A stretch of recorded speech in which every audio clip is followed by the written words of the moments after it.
Hello guys! Happy Valentine's Day! So narito kami ngayon sa restaurant ni Kuya Jay.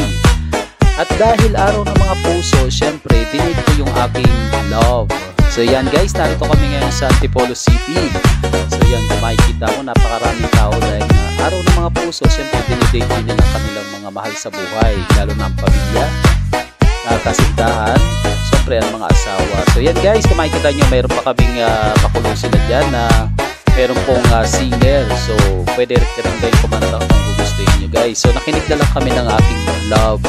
So guys, hinihintay pa namin 30 minutes ba yung aming orders, kasi talagang dito kay Kuya Jay talagang fresh na niluluto talaga yung mga in-order na pagkain. So kung gusto nyo pumunta guys, dito lang yan sa Antipolo sa may Gems Hotel. So yan guys, dumating na yung aming order. So dahil nga gutom na rin kami, so yan, kumain muna kami guys. So ang sarap ng pagkain dito guys.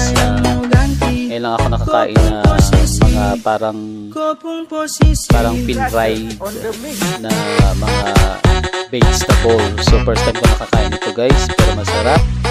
So yan, medyo naparami rin ang kain namin dyan guys. Sabi na mga aking labo, kain ng kain, hindi na namamansin. So halatang gutom na rin talaga siya. So yan guys, maraming salamat sa inyo lahat. Happy Valentine's Day. Bye bye.